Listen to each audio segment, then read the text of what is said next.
What was the greatest night of your life? If you are over 21, it could be the night you met your partner, the night you had your first child, or some other mature and understandable life moment. If you are under 21, it was probably the night you went to the craziest house party with unlimited drinks, girls going wild, the perfect music playing, a car crashing into the pool, the SWAT team pulling up with a helicopter watching from above, then nearly the entire town catching on fire. Okay, you caught me. I just described the plot of Project X. It was just a movie. That didn't actually happen.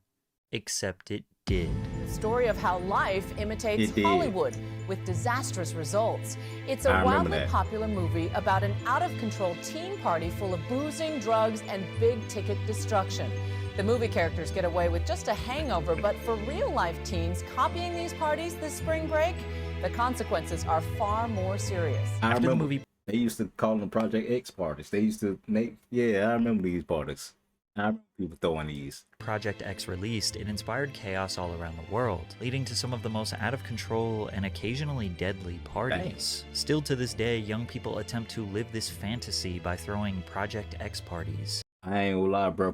Project X fucked up my whole expectations for high school, bro. I thought the parties at high school was gonna go crazy like Project X. Like, bro, you don't understand how it had an effect on everybody at this time, bro. Project X had everybody in a chokehold. I'm sad, but this shit had a nigga in a chokehold back then. But to understand the deep-seated obsession American teens have with this film, we must first analyze the four-step process that Project X took to manipulate their strategy on the big screen. The number one goal of this film was very simple. We knew from the beginning that it had to feel like a real party. He can make something that seems so outrageous feel very real. It's just fun. It's just so different. And the way it's shot, you know, the point of view style is just, it's very organic. Organic, natural, realistic. You know, it doesn't feel staged at all. No, this is supposed to be every party that every kid would want to throw if they had the most amount of money possible. He's just really got a good visual grasp of reality. It makes it more viable and more relevant that this party could occur and could happen like this. I don't think anyone will watch this movie and say that did not feel like a real party. It did. Make the film really did. feel real. That's Step what made 1, it so hire fire. an all-star production team. Joel Silver, executive producer, also produced Die Hard and The Matrix. Marty Ewing, executive producer, also produced Blades of Glory and Holes. Todd Phillips, producer, basically worked on tons of legendary party movies of the early 2000s like Road Trip. I wish Ice Spice would come and shake her ass on my face. Get your horny ass up out of here with this shit. Nigga came out of nowhere with this shit. Get your horny ass off. This horny ass nigga right now. This nigga came out of nowhere. You're just jealous of my Super Saiyan swagger. Horny Old ass. School and The Hangover. It's But another crazy. creative touch was hiring director Nima Nurazada, who had no feature film experience but created an iconic Adidas house party commercial in 2008 that looks exactly like what Project X would become. Nima's area of expertise was actually in music videos. Since the music and chaotic party scenes became such a memorable part of the movie, it makes sense that an experienced music video director was the reason why they looked and felt so damn good. Despite everyone behind the scenes being seasoned cinema veterans, on screen they wanted the cast to be nobodies. But before we get into I don't even know what that is, but who was my favorite out of these three? I'm trying to remember. I don't remember who was my favorite. I can't remember who was my favorite. Step 2, a quick word from today's sponsor. Bespoke Post is a monthly membership club delivering a box on like it's sent. You'll get a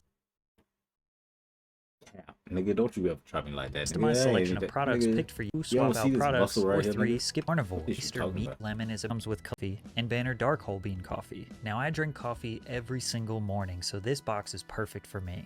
I had to give the to get a free out or go casting no name talent / Patrick Gift. Step 2, hire a relatable cast. Casting no name talent was risky. As we all know, hiring A-list actors is one of the most effective ways to market a movie. However, there is a slight barrier with famous actors where their character Fuck no, nigga. Don't you ever try me like that, nigga. But I ain't gonna lie, I do gotta cut back though. Hey, it's time to cut. It's cutting time. I don't want to though. Oh, fuck no, Actors are nigga. hard to separate from Fuck their no. real-life personality or from a previous role that you always associate them with. The fact that nobody knew the cast was what allowed viewers to feel like they were just some teenagers with a camera. The three main characters in Project X look like your regular, unspectacular high school kids. They aren't necessarily nerds, but rather anonymous, almost invisible. That's what makes them feel so relatable. They sort of blend in, just like most of the people you went to high school with. Just like Phil. Motherfucker just blend in. Even the high school they filmed in is depressing, outdated, and prison-like, which is extremely accurate to American schools. To find inexperienced Nigga, please, nigga, what the fuck? The fuck are you talking about, actors, the nigga? casting directors created open auditions on the website projectxopencall.com. The header on the site let people know the movie was created by the same producer as The Hangover, which was a $277 million box office smash hit. People were asked to submit a 3-minute audition video with the following guidelines. Tell us your most embarrassing story. Tell us your craziest party story. Tell us about your riskiest or most daring thing you've ever done. If you wanted to impress someone at a club, show us how you would dance. Or show us the one thing that you do that makes your friends laugh. After sifting through tens of thousands of submissions, they were able to discover one of their leads, Jonathan Daniel Brown, otherwise known as JB. The other two leads, Thomas Mann and Oliver Cooper. No, I gotta see what bro audition was like. Hold on, I need the audition tape. What the hell he did to get picked? Cooper were found What story he told? through traditional casting. Thomas had acted in one movie previously, and Oliver had no previous acting experience, which is surprising because many people felt that his performance carried the energy throughout the film. So I wasn't tripping. I wanted to see him, but I ain't know. I was trying to, couldn't remember. I ain't seen the movie since it came out. What up, my lovely females? This Like is your boy 3 times, Costa, though.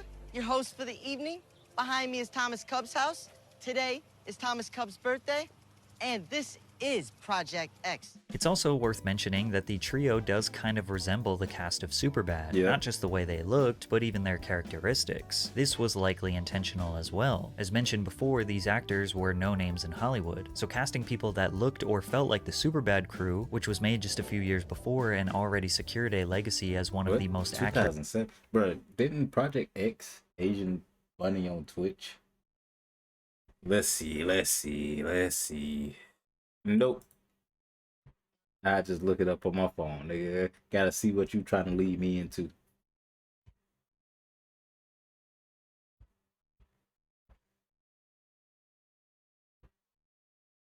It's gonna be some wild shit again. Nigga, she doing yoga. What the fuck? What the fuck?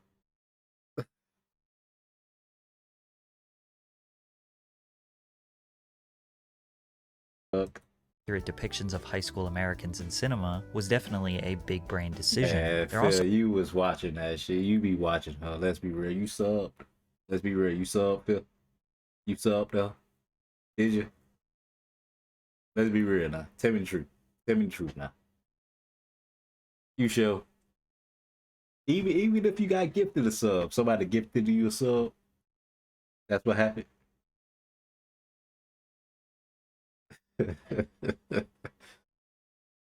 So was a fourth member of the crew. His name shit. Okay, tell me something. Okay. Was Dax, otherwise known as Dax Flame on YouTube. Another possible marketing strategy, as Dax had a large subscriber base of likely the target audience for this film. Plus, his character ties perfectly into step 3. Wait a minute. Well, just you. Okay. I give you a round of applause for that. Good shit. Just be a sub to me. That means you only watch me. Good.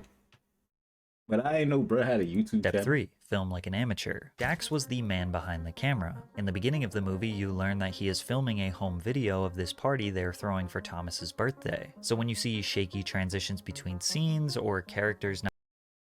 Fuck you. Watch. You just give me some time, bro. I'm gonna cut down. You go like, oh my god, I ain't know you were that strong. Yeah. What happened to Meek Mill? Oh, you ain't heard about Meek Mill? Oh. We gonna get to it. We gonna get to it, my boy. We gonna get to it. After this video, nah, fuck it. I'll tell you right now, nigga. They say that boy did it with giving it to Meek Mill, my boy. No, my boy did it done got to him, they say. They did it done got to him. Him, what you mean what I mean? Nigga, it's Diddy. The fuck? Him and Usher, they say shit. Nigga Diddy was giving pause. I was finna go crazy. But yeah, nigga, that's what they say. That's what they saying. They said Meek Mill gave it up, my boy. He gave up them cheeks. No, not nigga. What we did it for, nigga? Fame, nigga, money, nigga, shit. Nigga, the fuck. The fuck? Not being perfectly in the frame, or the quality and focus of the footage varying in every shot, it helps sell the idea that this entire thing is just a home video. Dax was also a bit of an amateur. Cheeks, nigga. That nigga be taking niggas shopping and shit. Why I ain't got nothing, nigga? The fuck?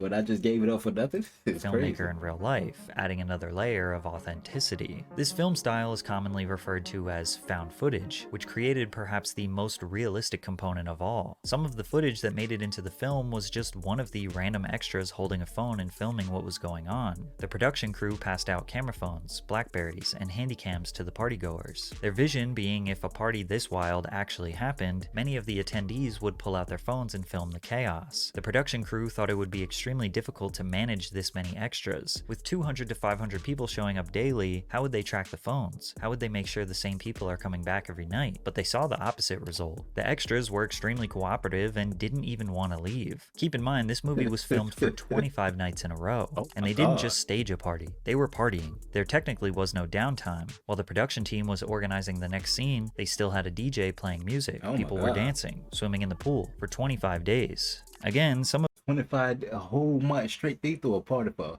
a whole month straight. Free liquor, free. No wonder nobody want to leave. Let's be real. Let's be real. No wonder nobody want to leave.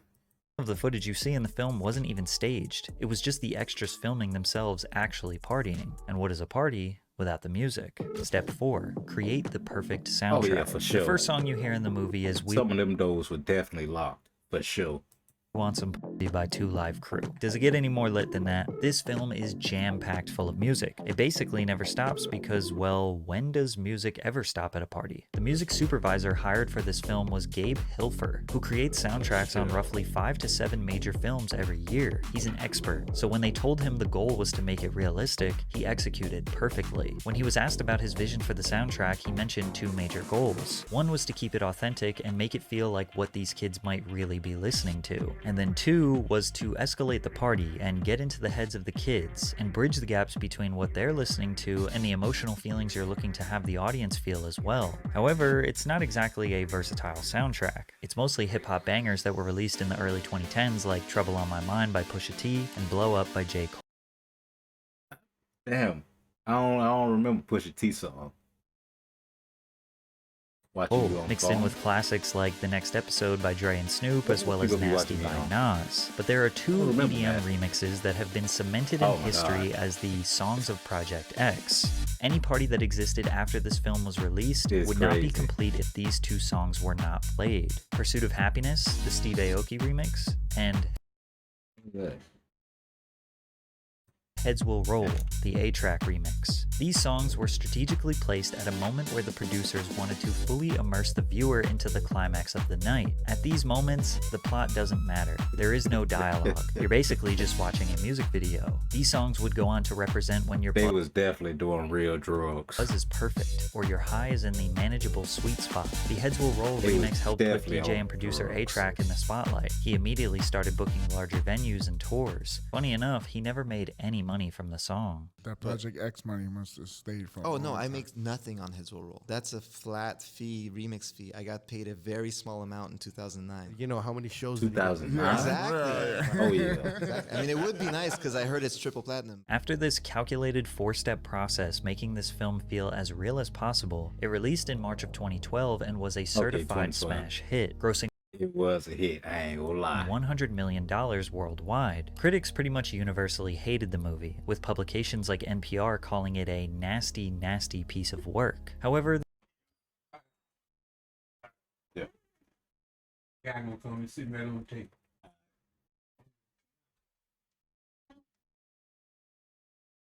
But that's a crazy scope for Project X. They dead wrong for that. Shut the fuck up. But, bruh, they wrong for this scope right here. They ain't going with. Nope.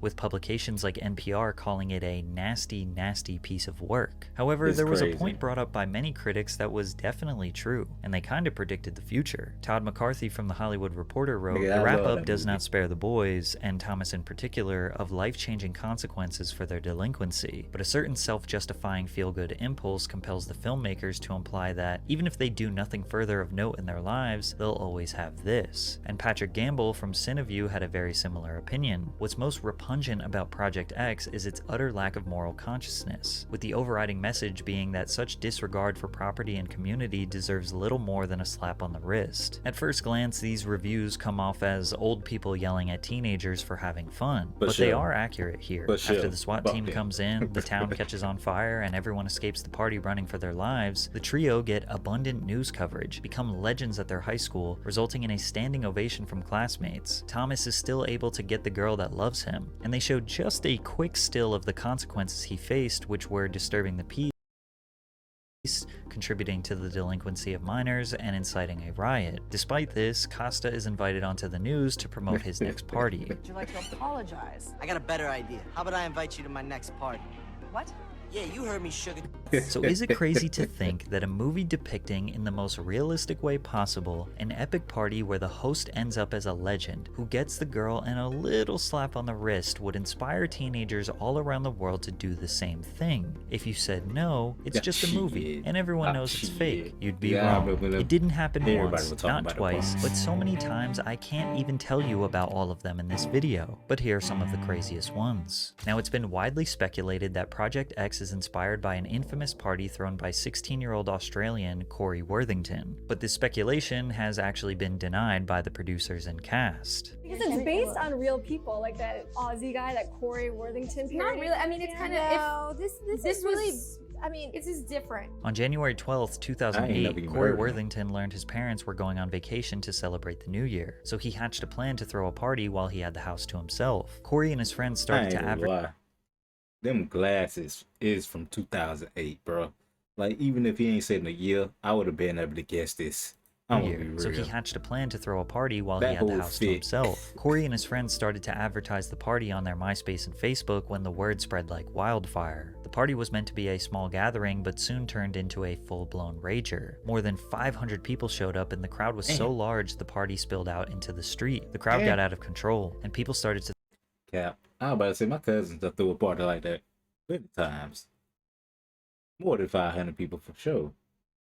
Yeah, throw no, glass I and ain't, they ain't bricks and nothing. break neighbors' mailboxes. They There ain't were do all hundreds that, of kids causing destruction for no Police reason. were there. The first police unit backed off until they were reinforced by a helicopter, dogs, and more well-equipped officers. After a few hours, police finally got the crowd to disperse. This made national headlines in Australia, but what made it so iconic was Corey's image and attitude when being interviewed on A Current Affair Australia. Take off your glasses and apologize to us. I'll say sorry, but I'm not taking off my glasses. But what would you say to other kids who were thinking of partying when their parents are out of town? Get me to do it for you. Get you to do it for you. Not don't do it. Nah, get me to do it for you. Best party ever so far. That's what everyone's been saying, so... Maybe the Project X producers denied Corey as being the Nah, inspiration okay. because it I would can look see he was the other dude. Okay, I can see what they say they copy his story. Okay. like they approve of see this that. behavior, I because can it only see took a that. few days after the film's release for a Project X-inspired party to turn deadly. On March 14th, 2012, just 13 days after the film's initial release, 1,000 high school and college-age students in Houston, Texas attempted to recreate the events of Project X, but it turned deadly. It was being advertised as a foam party with promises of free alcohol and drugs. Women who wore bathing suits were granted free entry to the party, according to the flyer. Around 12:30 a.m., police responded to a noise disturbance at a foreclosed mansion in southern Houston. Upon arrival, they encountered hundreds and hundreds of teenagers scattered all over the property, using drugs and drinking illegally. Doing what needed to be done to keep everyone safe, police had to break up the party and started dispersing the crowd. As people made their way off the property, tensions escalated, leading to an eruption of gunfire, which tragically killed 18-year-old Ryan Spikes. Witnesses of the murder later said, "Kids took to the streets, but the parking lot was overpacked so you couldn't get out. It was just people in the actual street. They got into arguments and started shooting each other." Another witness to the killing had this to say, "The gunman was just walking, and he pulled out a gun and started shooting, like for no reason. He shot the boy in the back of the head and he fell on the ground. He started shooting at the crowds, but then he ran through the field. Police chased the shooter through the field and into the woods, but lost him in the dark. After 4 months of a relentless investigation, they finally found the gunman.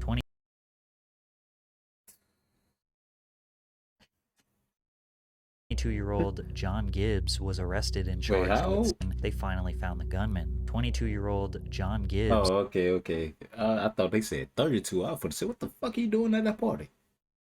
Was arrested and charged with second-degree murder. Crazy enough, there was another Project X party in the same city just 4 days before. 13 teenagers who planned the party broke into a brand new $500,000 home that was recently built, which they used to host an absolutely massive 2,000-person party.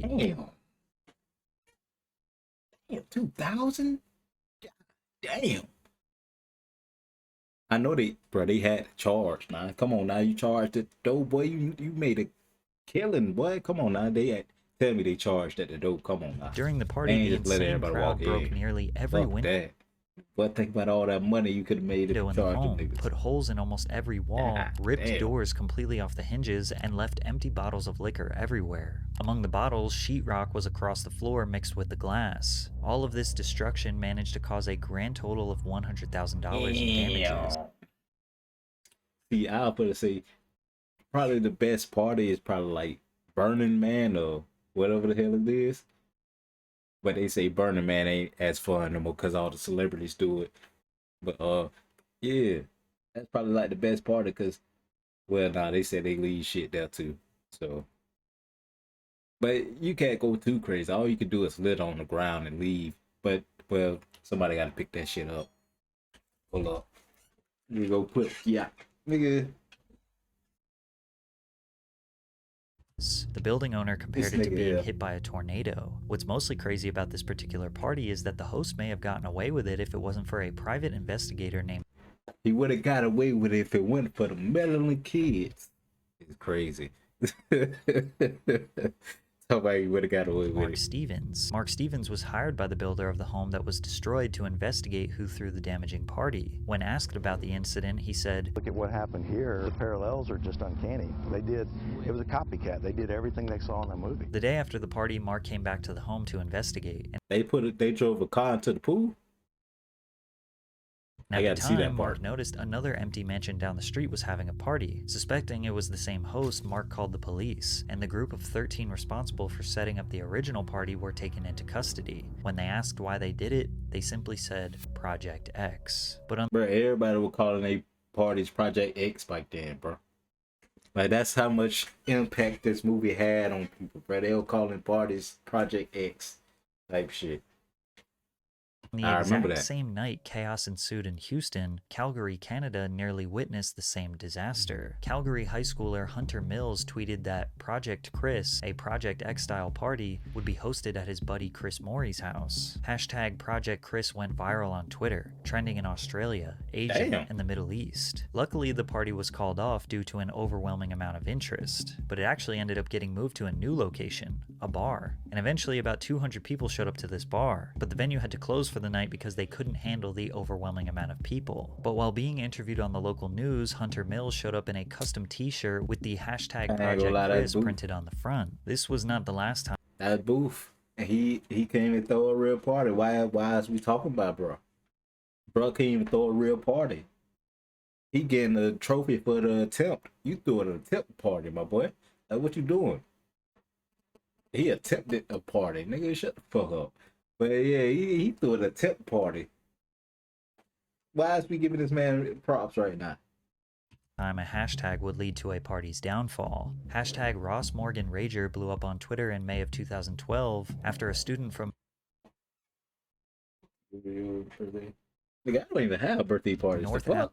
Nigga said that like, nigga, I don't even have birthday parties, nigga. The fuck? Nigga, I ain't had no birthday party in a little minute, boy. It's wild. Nigga don't fuck with no birthday parties for real.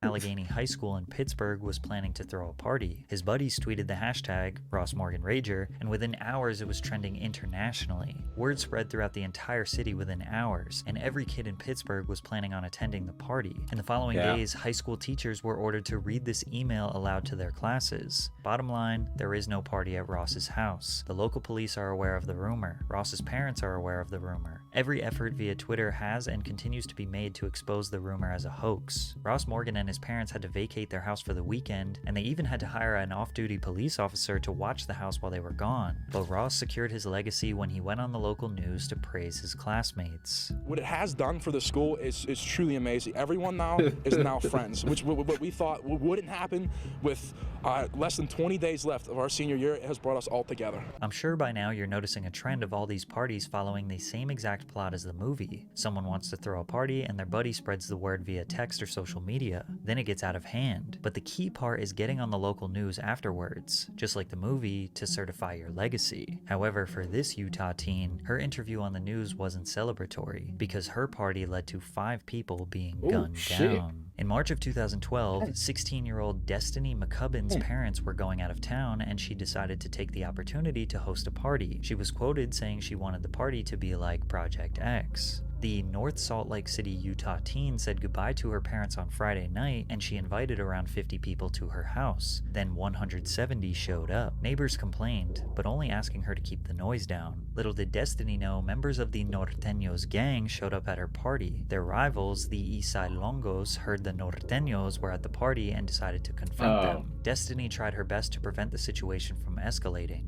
and when she opened the front door to ask them to leave, things nearly got deadly. And as soon as I opened the door, they just started shooting. This guy just started shooting and it hit me in the foot. As Destiny sat on the floor bleeding profusely from her foot, she said, "I was just in shock. I couldn't believe what was going on. And everybody was running. It was all my fault. I shouldn't have thrown this stupid party." Man, fuck that. They shouldn't, man, fuck that. They shouldn't be at the party. The fuck? If you hot, why is you going to a party, bro?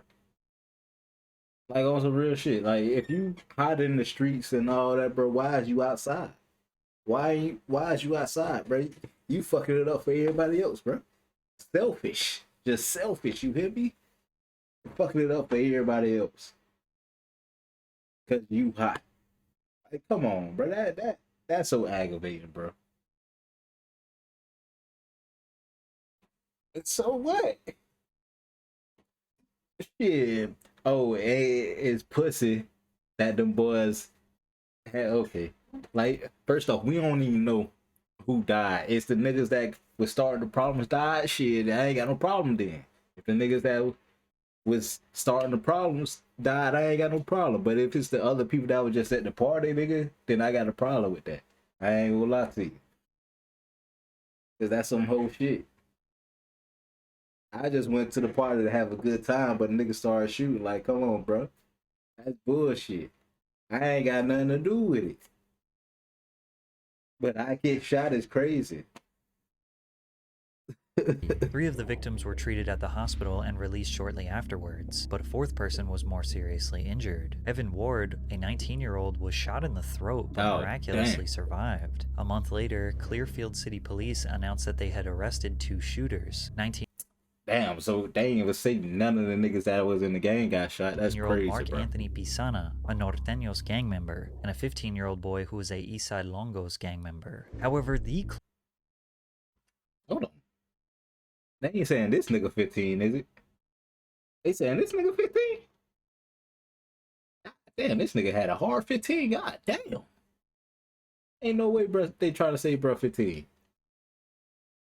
Unless they just ain't show the other picture, because boy, that nigga had a hard 15. Daniel's gang member, and a 15-year-old boy who was a Eastside Longos gang member. However, the closest anyone ever came to replicating Project X was called Project P, which took place in Mecosa County, Michigan, and ended with the most memorable post-party interview of them all. The Project P Facebook page was created in July of 2014. I ain't gonna lie, that's probably the best way to throw it. Like, in a wide open space, you can just do what you want type shit. In a wide open space, Days yeah, you before can the go event, crazy. a promotional flyer was posted that read, "Prepare for the craziest event of your lifetime," with the host names as well as a parking fee of $3 per car. This party was set to take place in Hinton Township, Michigan, which can be described as literally the middle of nowhere. There is not even a gas station in this town, but the power of the internet prevails. In a total of around 2,000 people, mostly under the age of 21. I ain't gonna lie. I go to a rave. I try it one time just to see what it's like. Just to see what it's like. Just to see what all the hype about. Just to see if somebody really go offer me some drugs. I'm not gonna take them, obviously. I just want to see if somebody will offer. Because I heard they be offering drugs. I'm not gonna take them, obviously. But still, I would like to be asked, do I want some drugs? Showed up to the farmhouse about 2 hours outside of Detroit. The party was equipped with DJs playing live sets, a fire thrower, and exotic dancers. Since the party was in a rural area, noise wasn't an issue. No neighbors were around to complain. Police were actually called out to the scene for a traffic complaint, and cars parked in the roadway. But then, the 911 calls got more serious. He has no fault. Everyone knows he's ODA on heroin. You guys need to come out here now. I have no idea who this guy is. Oh my god, on heroin? God damn. Under 21, god damn. Heroin? Bro, I never understood that. How people do heroin that early, bro? God damn, that's a late stage drug, my boy. Like heroin? Shit. We just talked to somebody that's having a heroin overdose and they're putting him in a vehicle and taking him out. Are they not? He's not in a car right now. The person called again saying, Just called about the guy who was overdosing. Yeah. Yeah, I'm trying to get people to help me get him out, and no one will help me. Okay, then so do it. Whenever the ambulance gets here, like my ambulance can't get there. There's too many people. Unfortunately, the dispatcher couldn't even help them. Although it's easy to criticize law enforcement and public safety officers, a remote town like this is not equipped with the resources to service this many people, and the road being blocked just made it that much harder. Like with this type of party, bro, you gotta have police and police and ambulances and all that. You gotta have them out there. You got to. After the event, 6 people had to be hospitalized from drug and alcohol overdoses, and one man broke his neck after falling off a roof. As if it couldn't get any worse, there was a report of 4 men carrying off one girl and taking turns assaulting her. Police arrested 3 of the organizers named Daniel Mincer, the birthday boy, Brittany Johnson, the social media promoter, and James Taylor, the homeowner. In the state of Michigan, they have what is called a social host liability law. The law states anyone who provides or sells alcohol to a minor can be held criminally liable. However, they can also be held civilly liable. If a minor who was served alcohol causes someone's injury or death, the person who served them can be held responsible for compensating the injured for their damages. So if someone leaving the party as a drunk driver smashes their car into someone's home, the host of the party can be criminally charged. Also, another law that actually landed the 3 in custody was that they were collecting money for parking and serving alcohol. When you collect money and serve alcohol without a liquor license, that is a crime in Mecosa County, Michigan. Despite all the repercussions the host faced, he did not seem to care at all. I didn't force anything down anybody's throat. I didn't make anybody stay here until 7 a.m. Why he sound like Ben Shapiro? Am I tripping? Or 11 or whenever it is everybody finally left. I didn't make this kid pass out on my floor. Oh god damn. Why he was so casual about that? Why is y'all interviewing somebody right by somebody that has passed out? It's crazy. People wanted to be here. That was their decision. And if you're a parent that's got a 14-year-old child that's been able to be at my house all night, and according to the police, there was a lot of them here. So I think some parents should do some reflections on their parenting before they start getting mad at me. You say to anyone who says you're responsible. I am. I don't like your fucking, what do you even call this? What do you call this, bro? Why you ain't got no hair nowhere else, bro? What the fuck is going on with your hair? He ain't got no hair nowhere else, just here. What is this? Why so long? Like, bro, it's not a goatee at all. What the fuck? What is going on? My house. You gotta deal with it afterwards, but apparently it was worth it. And just like in the movie, he received nothing but a slap on the wrist. After taking a plea deal, he does not have a felony on his record. He just has to perform 80 hours of community service. Our expectations for the morality and decision-making skills of teenagers are way too high. Teenagers are easily manipulated and often make mistakes. Now, is Project X to blame for these parties?